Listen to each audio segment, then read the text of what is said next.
जय हिंद, वंदे उत्कल, जय जगन्नाथ। मु भुवन चंद्र आपण को स्वागत करुच्ची जीके रिसर्च सेंटर को। यही चैनल माध्यम रे आमे आपण को कॉम्पिटिटिव एग्जाम जिते सब आवश्यक होची जेभली इंडियन जीके, करंट अफेयर, विज्ञान एवं कला संबंधी जिते सब तथ्य रही सेगुड़ा को आम यही चैनल माध्यम आपण मानक प्रोवाइड करूँ एवं आपण को यही वीडियो गुड़ा को आपको कौन साहाय्य करिवो ना जितेबाला आपण state PCS, RRB, bank clerk एवं एसएससी यही भाया एंट्रांस देउथिबे सेतेबाला आपनको एइथिरु किछिटा प्रश्न आसीथाई पारे। आमे जो तथ्य गुड़िक आपण मानक प्रोवाइड करूँ सेगुड़िक संपूर्ण भाव में रिसर्च करके भल से रिसर्च करी आपण मानक तथ्य प्रोवाइड करूँ। आज आमर प्रथम क्लास रु आमे इंडियार लोकेशन एवं ओडिशा लोकेशन सहित किछिटा जनरल फैक्ट विषय रे डिस्कसन करबा एवं ता सहित ओडिशार जेतक सब इतिहास अछि ता विषय मध्ये जानिबा एवं ता सहित ओडिशार जीके रिलेटेड एवं पूर्व परीक्षा रे आस्थिबा प्रश्न मैप एवं डिस्ट्रिक्ट अनुसार मध्ये आमे वीडियो वाइज वीडियो कवर करी करी जिबा किंतु आजिर एही वीडियो रे आमे प्रथमे ओडिशा उपरे भल से फोकस करी डिस्कसन करिबा।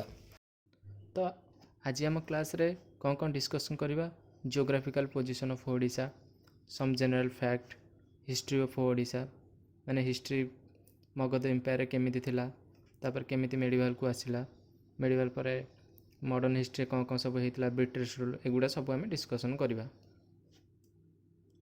वर्तमान देखो जियोग्राफिकल पोजीशन ऑफ इंडिया आपण मैंने जानते जे इंडिया आमर आर्थर नॉर्थ हेमिस्फीयर आसे मैंने उत्तर गोलार्धर आसे एवं यह मध्य ट्रॉपिक ऑफ कैंसर मध्य क्रॉस करछि। ट्रॉपिक ऑफ कैंसर कौन, लैटिट्यूड, लॉन्गिट्यूड, इक्वेटर बा विषुवरेखा एगुड़िक सब आम आगू जो इंडियन जीके पढ़ा से समय डिस्कसन करवा। यही मानचित्र देखुवे कि north, west, central, south, east and north east ये सबू जमती आमर ये देखु ईस्ट आमर ओडिशा आसुची ता सहित बिहार, झारखंड, छत्तीसगढ़, वेस्ट बेंगल माने पर्टिकुलर आम ओडिशा विषय पढ़ुचे तो ओडिशा आम कौ पटे ईस्ट ही आसुची तो एवं ता सहित नॉर्थ रे जम्मू काश्मीर, लद्दाख, पंजाब, हरियाणा, छत्तीसगढ़, दिल्ली, उत्तराखंड ये सब नॉर्थ कंटिनेंट आसती। ता सहित वेस्ट आमर राजस्थान, गुजरात, महाराष्ट्र, तो सहित साउथ रे आमर आसीजे कि ना तेलंगाना, केरला, कर्नाटका, तमिलनाडु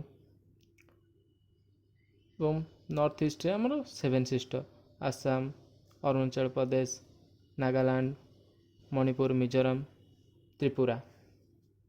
जमीती मुझे कहूली कि Odisha is a part of eastern state आमको 5 eastern state Bihar, Chhattisgarh, Jharkhand, west Bengal, Odisha ना ओडिशा हूँ ईस्ट कंटिनेंटर ईस्टर्न स्टेट गोटे पार्ट एवं ता सहित बिहार, छत्तीसगढ़, झारखंड, वेस्ट बेंगल इमाने भी सब आसती and it is share its border with 5 states west Bengal, Jharkhand, Chhattisgarh, Telangana, Andhra Pradesh.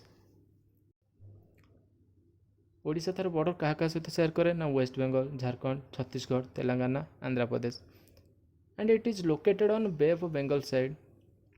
Odisha कौन ना बंगोपसागर सहित कोस्टाल लाइन जॉइंट करिछि।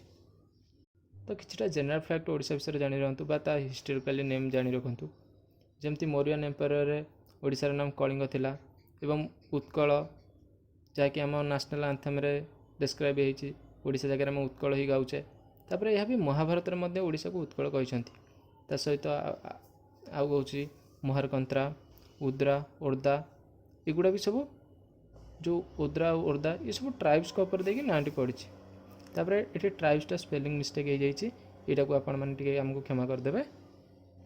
ता सहित त्रिकलिंगा, छेदी छेदी गण ना आमर जो कलिंगर शासक खारवेल आपण मैंने जानते समय ओडिशार नाम छेदी थिला। ता सहित तोशाली, ओडिभिसा ता सहित ओडिशा ये जो ओडिशा ओडिशा आमर केबे ओडिशा ओडिशा है ना 2011 ये क्वेश्चन भी आगुरी पचार सारी एवं यह केमिति है ना 113 अमेंडमेंट ऑफ कॉन्स्टिट्यूशन 113 संशोधन संविधान अनुसार यार नाम ओडिशारू ओडिशा है। तो किछटा इनफर्मेसन ये देख जानी रुहतु। It is a part of Chotanagpur plateau. Plateau कौन ना समुद्र लेयर ठू 1000 मीटर ऊपर, समुद्र लेयर ठू 1000 मीटर ऊपर थिबा समतल भूमि को आम प्लेटू कहू। से 1000 मीटर ऊपर जदि से त्रिकोणिया त्रिभुजाकार होगी चेन आकार थे से माउंटेन रेंज कहू। किंतु जदि से पहाड़ ऊपरटा पूरा प्लेन सरफेस थी किंतु हाइट थी ताको आम प्लेटू कहू।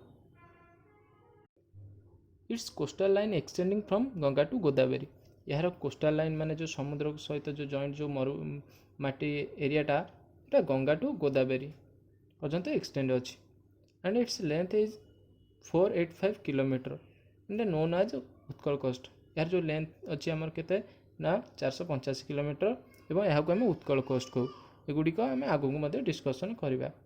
एवं ता सहित द इंडियन स्टैंडर्ड टाइम और 82.5 degree east passage through Odisha.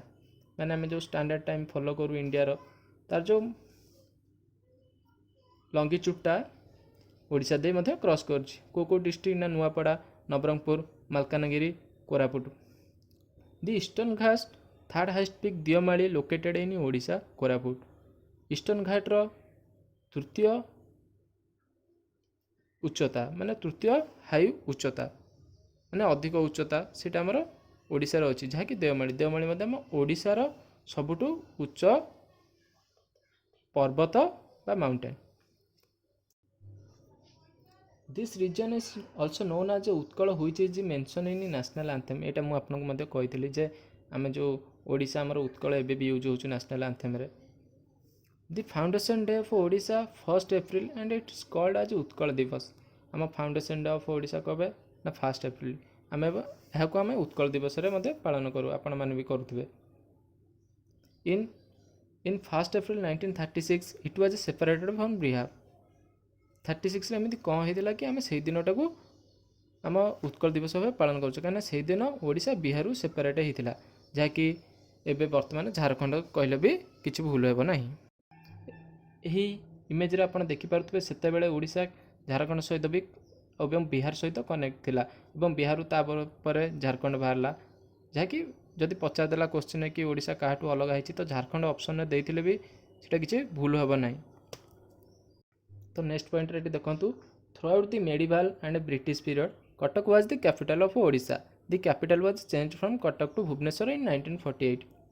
Through out the medieval and British period से समय ओडिशार कैपिटल कटक थिला एवं आमे केबे कटक रो भुवनेश्वर चेंज कले ना 1948 जेबे जेबे आमे स्वाधीनता पाईगले।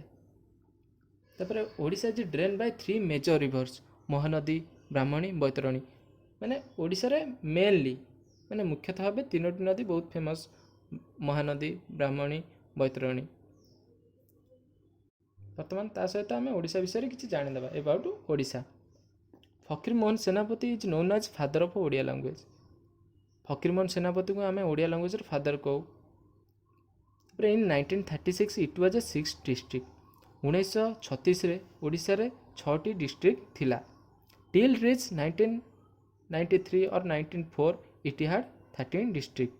जो पर्यंत आम 1993 और 1994 पहुँचले से पर्यंत यही 6टी डिस्ट्रिक्ट विभाजन होई 13टी डिस्ट्रिक्ट रे परिणत हो गला। एगुड़िक भी आम नेक्स्ट क्लास किंबा आग क्लास रे डिस्कसन करिबा।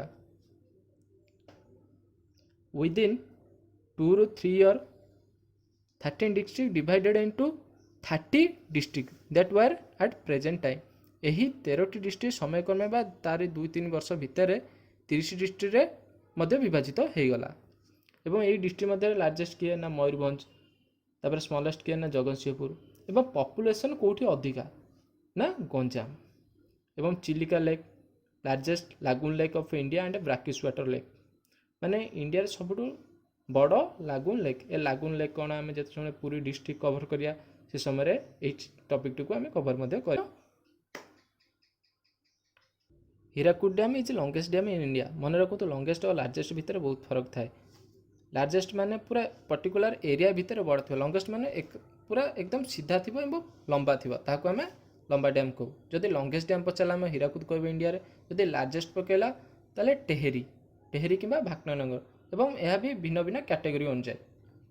ତାପରେ ଏଠି ଡିସ୍କସନ୍ କରିବା ଆମେ history of Odisha from ancient to medieval and modern. Kalinga during Buddhism period. At the dawn of Indian history, Kalinga was a already famous and formidable political power। ମାନେ ଇତିହାସରେ କଳିଙ୍ଗ ବହୁତ ସମୃଦ୍ଧଶାଳୀ ଥିଲା ଏବଂ ପ୍ରସିଦ୍ଧ ବି ଥିଲା। Buddhist source refer to the rule of king Brahmadatta in Kalinga at the time of Buddha's death. ବୁଦ୍ଧାଙ୍କ death ସମୟରେ କଳିଙ୍ଗର ଶାସକ କିଏ ଥିଲା ନା ବ୍ରହ୍ମଦତ୍ତା। ଏଇଟା କେଉଁଠୁ ଆମେ ଜାଣିଛେ ନା ବୁଦ୍ଧିଷ୍ଟ ସୋର୍ସରୁ।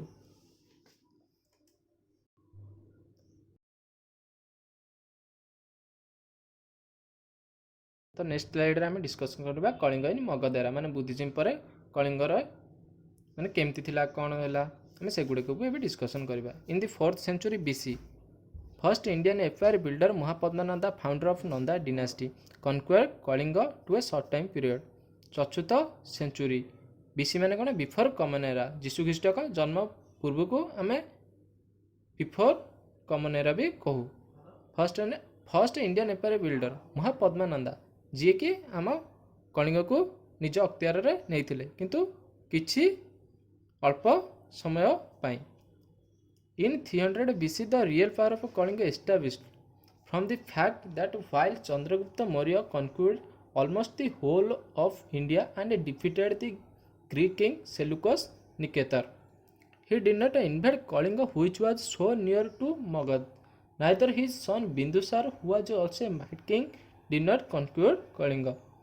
300 ବିସିରେ କ'ଣ କଳିଙ୍ଗ ଏତେ ପାୱାରଫୁଲ୍ ଥିଲା କି ଚନ୍ଦ୍ରଗୁପ୍ତ ମୌର୍ଯ୍ୟ ବି ତାକୁ ନିଜ ଶାସନ କାଳରେ ବା ଶାସନକୁ ନେଇପାରିନଥିଲେ। ଏଇଠି ଆପଣ ଇମେଜରେ ଦେଖିପାରୁଥିବେ କି ଚନ୍ଦ୍ରଗୁପ୍ତଙ୍କ ଏରିଆ ହିନ୍ଦୁକୁଶ ପର୍ବତ କରି ଆଫଗାନ ପର୍ଯ୍ୟନ୍ତ ବି ଥିଲା। ସେ ଏମିତି ସେଲୁକସ୍ ନିକଟରକୁ ବି ହରାଇ ଦେଇଥିଲେ, କିନ୍ତୁ ଏଠି ଦେଖୁଥିବେ କଳିଙ୍ଗକୁ କିନ୍ତୁ ସେ ନିଜ ଶାସନକୁ ନେଇପାରିନଥିଲେ। ଏବଂ ତାଙ୍କ ପୁଅ ବିନ୍ଦୁସାର, ଯିଏ ଆମ ଅଶୋକଙ୍କ ବାପା ବି କହୁ, ସିଏ ବି ନିଜ ଶାସନ ଅଧୀନରେ ନେଇପାରିନଥିଲେ। Kalinga as of then was the eastern coastal plains extending from Ganga to Godavari. ଏଇଟା ମୁଁ ଯେମିତି କହିଥିଲି କି ଗଙ୍ଗା ଟୁ ଗୋଦାବରୀ ପର୍ଯ୍ୟନ୍ତ ଆମ ଓଡ଼ିଶା ସେତେବେଳେ ବା ବର୍ତ୍ତମାନ ବି ଅଛି। But this was not limited to India, even parts of Burma ବା present Myanmar had been colonized by the rulers of Kalinga long before Ashoka led his victorious soldiers into Kalinga. ମାନେ ସେତେବେଳେ କଳିଙ୍ଗର ରାଜା ମହାରାଜା ଏତେ ପାୱାରଫୁଲ୍ ଥିଲେ କି ସେମାନେ ବାଣିଜ୍ୟ କରିବାକୁ ସିଆଡ଼େ ଯାଉଥିଲେ ଏବଂ ସେଠି ନିଜ ସାମ୍ରାଜ୍ୟକୁ ବି ବିସ୍ତାର କରିଦେଉଥିଲେ। ଏବଂ ଏହା ଆମେ କେମିତି ଜାଣୁଛେ ନା the fact is come from ancient geographer ଟାଲମିକୁ ଆପଣମାନେ ଜାଣିଥିବେ। ତାଙ୍କ ରିସର୍ଚ୍ଚ ୱାର୍କରୁ ସେ ନିଜେକୁ କହିଛନ୍ତି ଯେ କଳିଙ୍ଗ ମିଆଁମାର ପର୍ଯ୍ୟନ୍ତ ବି ବିସ୍ତାର ଥିଲା। ମିଆଁମାର ଏଇଠି ଦେଖିଦିଅନ୍ତୁ, ମିଆଁମାର ଏଇଠି ଆମ ହିମାଳୟ ପର୍ବତ ଏଇଠି ପୂର୍ବାଞ୍ଚଳକୁ କହୁ, ତାକୁ ଆମେ ମିଆଁମାର କହୁ। The glory of Kalinga was in trade, ମାନେ କଳିଙ୍ଗର ଗ୍ଲୋରି କେଉଁଥିରେ ଥିଲା ନା ସେମାନେ ବାଣିଜ୍ୟ ବହୁତ କରନ୍ତି। ଆପଣ ଯେଉଁ ଦେଖୁଥିବେ ଏଇ କାଠଗଡ଼ି ପୂଜା କରନ୍ତି, ସେତେବେଳେ ଶୀତ ଦିନ କାଳରେ ଏସବୁ ପୂଜା କରନ୍ତି। ଏଇଟା କେଉଁଥିପାଇଁ କରନ୍ତି ନା ସେତେବେଳେ ସବୁ ସାତ ଦରିଆ ପାରି ହେଇ ଆମ କଳିଙ୍ଗର ବାସିନ୍ଦା ସବୁ ସିଆଡ଼େ ଯାଆନ୍ତି ବେପାର କରିବା ପାଇଁ, ବାଣିଜ୍ୟ କରିବା ପାଇଁ। ଅକ୍ୟୁପାଇଂ ମୋଷ୍ଟ ଦି ବେ of Bengal and gave its ports the advantages to trade with far southern islands of Java, Malaya and Famous Valley। ଯେହେତୁ ସେମାନେ ବେ ଅଫ୍ ବେଙ୍ଗଲ ସାଇଡ଼୍ରେ ଥିଲେ, ମାନେ ବଙ୍ଗ ସାଇଡ୍ କୂଳରେ ଥିଲେ, ଏମାନଙ୍କୁ ବାଣିଜ୍ୟ କରିବାକୁ ବହୁତ ସୁବିଧା ହେଉଥିଲା। ଏମିତିକି ବାଣିଜ୍ୟ କରିକି ଯାଇକି ଜାଭା, ମଳୟ, ବାଲି ସେ ପର୍ଯ୍ୟନ୍ତ ବି ପଳାଇଥିଲେ। ଏସବୁ ଆମେ କେଉଁଠି ଜାଣୁଛେ ନା ଗ୍ରୀକ୍ ରାଇଟର ଡିଓଡୋରସ୍ କହିଛନ୍ତି ଯେ କଳିଙ୍ଗ ନିଜ ବାଣିଜ୍ୟ ବହୁତ ପର୍ଯ୍ୟନ୍ତ ବିସ୍ତାର କରିଦେଇଥିଲା।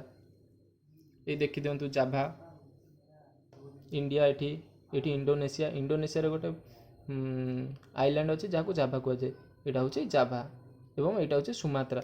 ଏବଂ ଏଇଠି ଦେଖିଦିଅନ୍ତୁ ମିଆଁମାର, ମାନେ ଏଇଟା ହେଉଛି କଟକ ମାନେ କଳିଙ୍ଗରୁ ମିଆଁମାରରୁ ସୁମାତ୍ରାରୁ ଜାଭା ଏପର୍ଯ୍ୟନ୍ତ ବି ସେ ବାଣିଜ୍ୟ କରିଦେଇଥିଲା। ଭାବୁଥାଅ କଳିଙ୍ଗରେ ସେତେବେଳେ ଲୋକ ମାନେ କେତେ ସାହସୀ ଏବଂ କେତେ ବାଟ ବାଣିଜ୍ୟ କରିବାକୁ ଯାଉଥିଲେ। ଏବେ ନେକ୍ସଟ ପଏଣ୍ଟ ଦେଖନ୍ତୁ, Kalinga was also popular for his elephants, ହାତୀ ପାଇଁ ବି ବହୁତ ଫେମସ୍ ଥିଲା। Kautilya in his book Arthashastra also describe the elephants of Kalinga as the best of their varieties in India. Kautilya ମାନେ ଆମର କିଏ ନା ଚାଣକ୍ୟ, ତାଙ୍କ ବହି ତ ଆପଣମାନେ ଜାଣିଥିବେ ଅର୍ଥଶାସ୍ତ୍ର also described the elephants of Kalinga as the best of their varieties। ମାନେ କଳିଙ୍ଗରେ ମିଳୁଥିବା ହାତୀମାନେ ବି ବହୁତ ବଡ଼ ବଡ଼ ବଳୁଆ ଥିଲେ, ସେଥିପାଇଁ ତ ଅଶୋକ ବି ଏଇ ପର୍ଟିକୁଲାର ରିଜିନ୍ ପାଇଁ ବି ମଧ୍ୟ ସେ ଓଡ଼ିଶାକୁ ଆକ୍ରମଣ କରିଥିଲେ ବା କଳିଙ୍ଗକୁ ଆକ୍ରମଣ କରିଥିଲେ। For the fertility of the land because of reverse, ମାନେ ଏଠିକାର ନଦୀ ପାଇଁ ଏହାର ମାନେ ଜମିର ଉର୍ବରତା ବହୁତ ଅଧିକ ଥିଲା ଏବଂ କମର୍ସିଆଲ ଏଣ୍ଟରପ୍ରାଇଜ ଆଉଟସାଇଡ୍, ମାନେ ମାନେ ବାଣିଜ୍ୟ କରିବାକୁ ଆମେ ବହୁତ ବେଳକୁ ଯାଉଥିଲେ, ଯାହାକି ଦ କଳିଙ୍ଗ ପିପଲ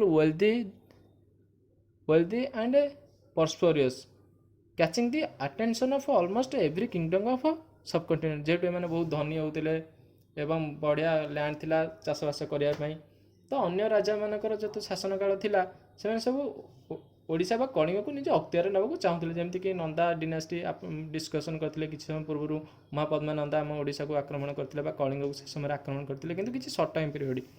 ତାପରେ ମୌର୍ଯ୍ୟ ରାଜା ବି ଆକ୍ରମଣ କରିଥିଲେ, କିଏ ନାମ ଅଶୋକା। ତାପରେ ଶୁଙ୍ଗା ଡିନାଷ୍ଟି ମଧ୍ୟ ଆକ୍ରମଣ କରିଥିଲେ। ସେ ସମୟ ଆମେ ଡିସ୍କସନ୍ କରିବା ଶୁଙ୍ଗା ଡିନାଷ୍ଟିରେ ଆମର ଯେଉଁ ରହିଗଲେ ପୁଷ୍ୟମିତ୍ର ସୁଙ୍ଗ, ସିଏ ଆମ ଖାରବେଳ ଟାଇମ୍ରେ ଆକ୍ରମଣ କରିଥିଲେ, କିନ୍ତୁ ଏ ସମୟରେ ଖାରବେଳ ତାଙ୍କୁ ପରାସ୍ତ କରିଦେଇଥିଲେ।